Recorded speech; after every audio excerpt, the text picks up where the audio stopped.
英法联军计划出兵敖德萨。德国新一届政府初步组建，将全力援助乌克兰。神秘战机现身莫斯科，是乌军新型无人机还是俄罗斯自己的直升机？乌俄战场方向，俄军对托列茨克红军村发动猛烈攻击。乌军无人机袭击俄炸药厂，俄本土炼油厂发生火灾。乌军开发 FPV 母舰战术，可精准打击俄本土纵深目标。美军装甲车前往墨西哥边境，试图采取军事行动。精彩内容马上开始。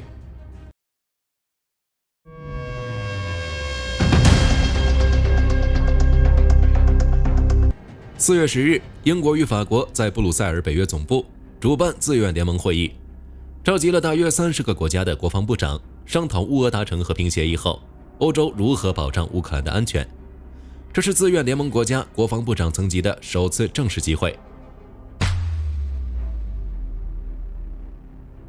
美联社报道，这次会议属于之前达成初步共识的进一步升级，将商讨计划的具体细节。在此之前，英法两国高级军事官员已经访问基辅，将根据乌克兰的需求制定一系列措施。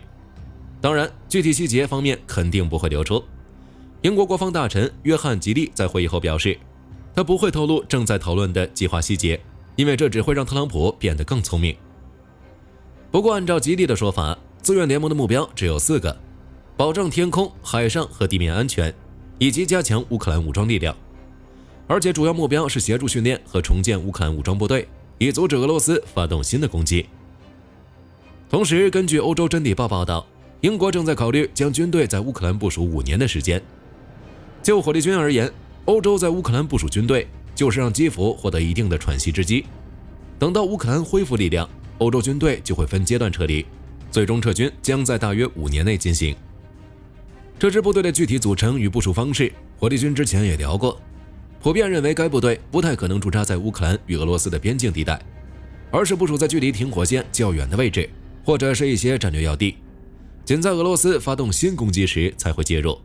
至于安全问题，火力军认为完全不需要担心，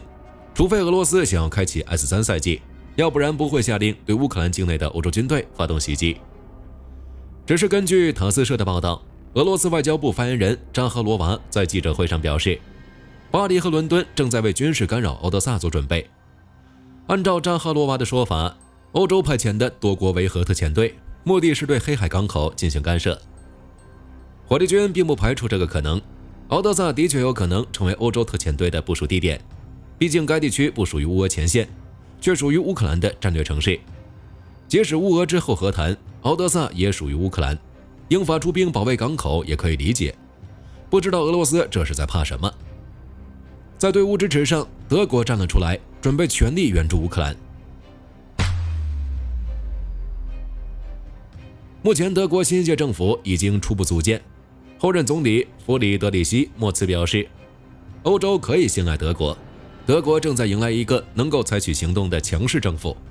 新的德国政府还将实行边境管控，建立类似瑞典的自愿兵役制度。在乌俄战争方面，德国新政府宣布全面支持乌克兰，比如支持乌克兰加入欧盟和北约，与乌克兰建立全面关系，在欧洲国防、能源等方面提出更多计划。根据目前的消息来看，在德国新一届政府中，鲍里斯·皮斯托利斯很可能继续担任德国国防部长。皮斯托利斯是乌克兰的坚定支持者，并一贯支持军事援乌和加强欧洲安全。可以预见的是，随着德国组建新一届政府，将会给欧洲带来不一样的变化，并且援乌也将更给力。乌俄战场之外，神秘战机现身莫斯科。4月10日凌晨，一架神秘飞机现身莫斯科地区，在纳罗弗明斯克被当地防空部队击落。有消息称这是乌军新型无人机，但也有媒体报道这是俄罗斯自己的直升机。那么真实情况究竟是什么呢？根据当时流出的视频与照片来看，这是一架带有旋翼的飞机，叶片还会发光。由于夜间摄影质量很低，所以识别飞机相当困难。但是从轮廓来看，这架飞机属于直升机。有消息称，这是乌军2021年5月亮相的 RZ-500 无人机。当时的设计理念是低可观测性，导弹武装多用途，续航时间可以达到120分钟以上，航程为300公里，现在出现在莫斯科，也就意味着航程已经达到了1000公里以上。就战场情况来看，这是 RZ-500 无人机首次实战，乌军的目的应该是测试其性能。只是这没办法解释一个问题，既然要打击莫斯科，那 RZ-500 的叶片为什么要发光？如果说这是因为被防空系统击中而出现的故障，火力军可不太相信。根据目前流出的信息来看，有人猜测叶片发光的原因是科普埃切尔斯效应，也就是直升机在沙漠地区低空飞行时，叶片与沙子摩擦会形成闪闪发光的光晕，在夜间极为明显。但是这种情况只能在直升机起飞或降落的沙漠中看到，在莫斯科地区出现的这架飞机很明显不符合要求。于是就有消息称，叶片发光是因为装备了照明设备，也就是夜间灯。很明显，乌军不会为一架深入敌方腹地的无人机安装这种夜间灯。那么这就有一个可能了，这架飞机是俄罗斯自己的直升机，只是纳罗夫明斯克当地的防空部队误以为这是乌克兰的无人机，于是将其击落。这不是俄罗斯第一次误击友军，相信各位也都知道。火力军认为这很明显是第二种。之所以有消息称这架飞机是乌军无人机，那是因为俄军想要掩盖己方防空部队在纳罗夫明斯克误击友军的事实，顺带还能加一个成功击落乌军无人机的战绩。战场方向，俄军发动猛烈攻势，但效果堪忧。苏梅方向，乌军无人机袭击了进入巴西夫卡的入侵者。第36独立海军陆战队表示，一支俄军突击队驾驶3辆全地形车潜入巴西夫卡村，被乌军侦察无人机发现，随后派遣攻击无人机对其发动打击，成功摧毁所有的俄军全地形车。最近一段时间，前线的损失并没有熄灭俄军进攻苏梅的决心，几乎每天都会炮击苏梅，并不断加大打击密度。之后便派遣渗透小分队进入村庄，以这种战术来扩大控制区。但是火力军之前也说过，这会造成人员损失进一步扩大。库皮扬斯克方向，俄军在过去1周内进行了多次袭击，包括一些机械化袭击，以探查乌军防御的薄弱环节，从而发起新的攻势。在该方向行动的乌克兰边防部队发言人表示，俄军正在积极以小型步兵和装甲集群发动攻击。从这个角度考虑，乌军完全可以通过无人机袭击俄军的后勤路线来阻止其进攻。红军村方向，俄军的目的依旧是绕过红军村西部，达到 T0504 高速公路。乌克兰霍尔迪察集团军报告称，俄军向叶利扎维蒂夫卡发起缩小连级机械化突击，由8辆装甲车组成，结果以失败告终。乌军成功摧毁了1辆坦克和6辆装甲车。之前我们聊到，俄军利用烟幕来掩盖袭击，但是大风减轻了烟雾，乌军可以成功识别并击退俄军袭击。就目前的战况来看，俄军大约每2到3天进行一次机械化袭击，只是在乌军无人机攻势下，俄军70%至80%的突击群都是以被摧毁告终。乌军第3独立突击旅还使用无人机成功摧毁俄军1辆重装甲坦克，其他时间则是2到3人为一组进行步兵攻击，随之而来的就是高伤亡。根据乌军第425独立突击团的报告，自3月份以来，俄军单单在舍甫琴科的伤亡就已经达到1100名步兵。火力军只能说，俄军步兵不足，需要从自身找原因。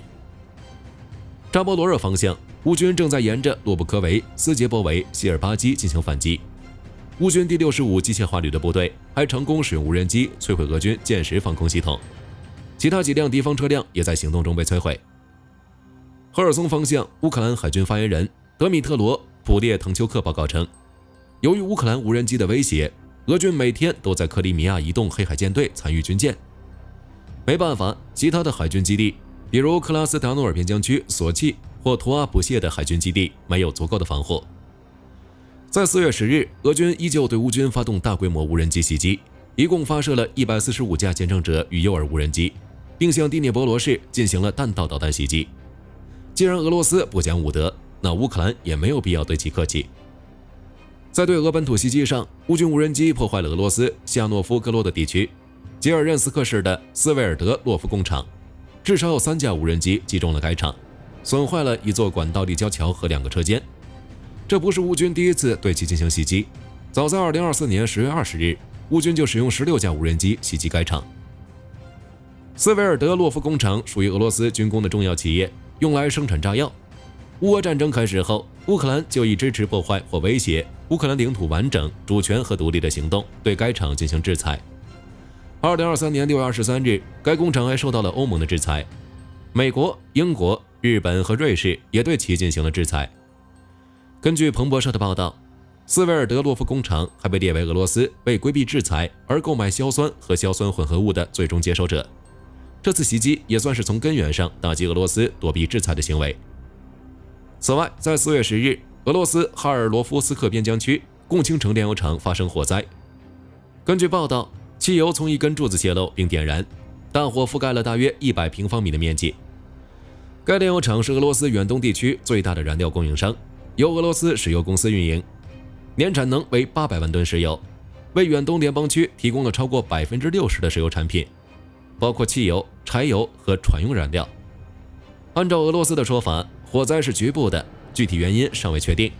这句话很有说法，不是乌克兰的无人机还能是谁？难不成是烟头吗？4月10日，有媒体报道称，由于受袭击、出口限制和原材料价格上涨等因素，俄罗斯多家炼油厂被迫停产或减产，包括图阿普谢、伊尔斯克和新沙赫京斯基炼油厂。2024年底，新沙赫京斯基炼油厂亏损19亿卢布，其中图阿普谢炼油厂亏损超过12亿卢布。目前俄罗斯乌拉尔原油价格已经跌至52.76美元。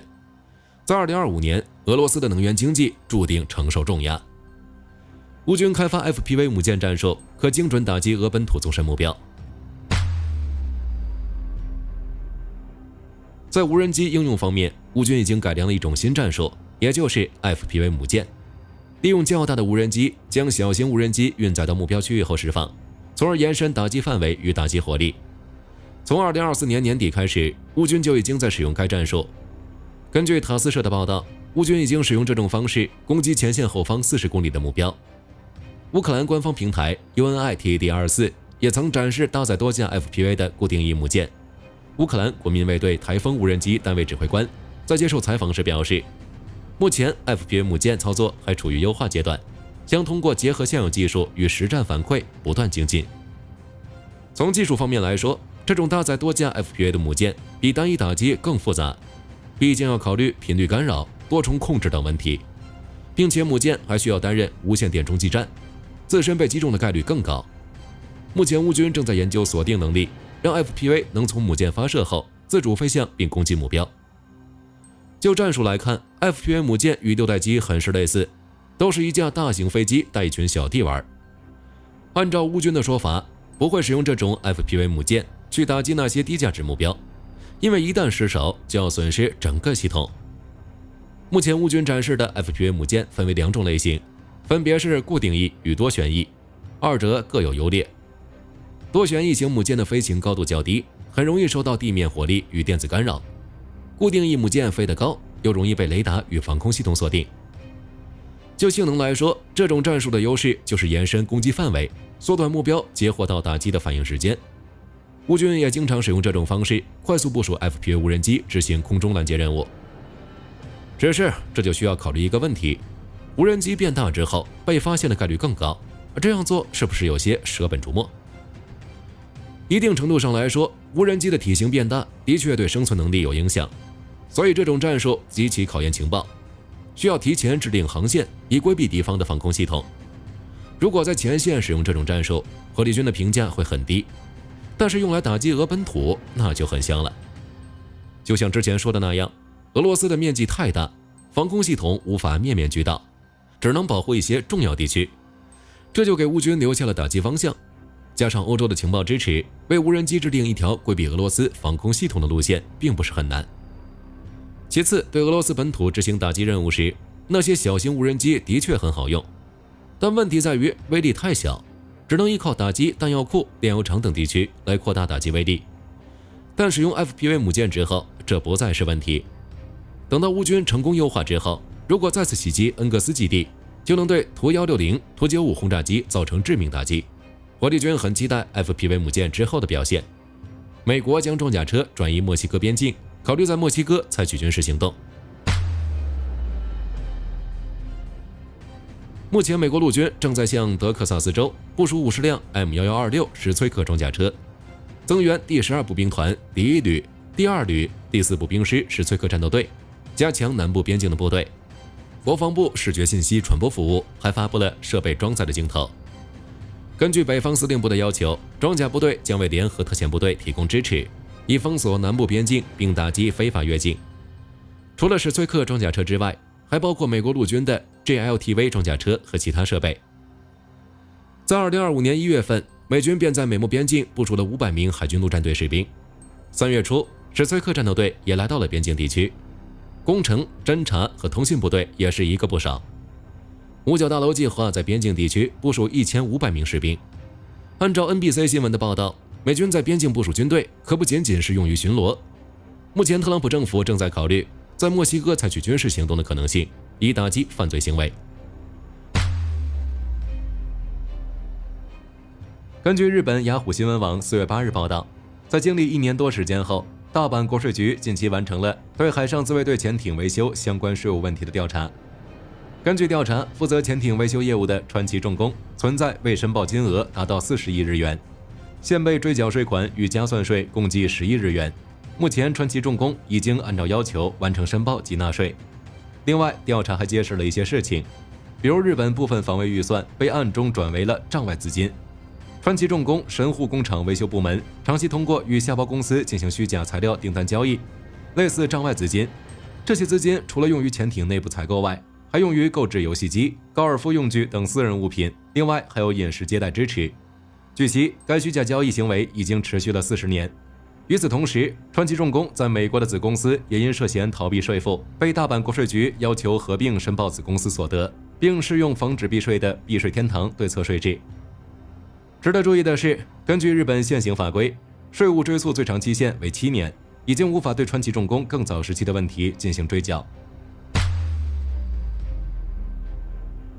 当地时间4月9日，巴拿马安全部与美国国防部签署谅解备忘录。在双方举行的共同发布会上，巴拿马公安部部长阿弗雷戈表示，总统穆利诺已经明确表示不接受美军在巴拿马设立军事与防御基地。不过，在其他安全领域，巴拿马将继续与美国展开合作。根据报道，3月13日，有美国官员表示，白宫要求美军方制定在巴拿马的驻军方案，以此来实现特朗普夺回巴拿马运河的目标。针对该消息，米利诺在3月20日回应称，这种不具名的言论没有任何讨论价值。当地时间4月9日，墨西哥南部格雷罗州检方发布公报称，该州科尔纳帕市在8日发生一起武装冲突，并造成11人死亡。检方推测这是该地不同派系的武装分子发生交火的原因。警方在冲突现场还发现被烧毁的车辆残骸。近年来，格雷罗州因犯罪集团冲突，暴力事件频发。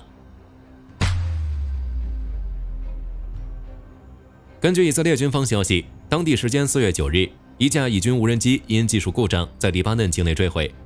以军称不担心此次坠机事件会造成信息泄露，相关原因正在检查中。根据媒体报道，当地时间4月9日，苏丹西部北科尔多凡州卫生部发表声明称，该州收复欧拜伊德市的居民区在当天遭到炮击，造成一个家庭的7名成员死亡。声明显示，此次袭击是苏丹快速支援部队发动的。卫生部指责该武装违反人道主义法，并呼吁国际对此采取紧急措施。与此同时，苏丹北部北方州政府当天表示，凌晨遭遇快速支援部队多架无人机袭击，其中一架无人机在居民区坠毁爆炸，并造成6名民众死亡。对于上述袭击，快速支援部队未作出回应。据不完全统计，从2023年4月15日苏丹武装部队与快速支援部队在首都喀什木爆发武装冲突以来，已造成2.97万人死亡，上千万人流离失所。好了，这期视频到这儿就结束了。各位觉得出现在莫斯科的神秘飞机到底是乌军无人机，还是俄罗斯自己的直升机？可以在视频下方留言，大家一起讨论。我是火力军，下期见。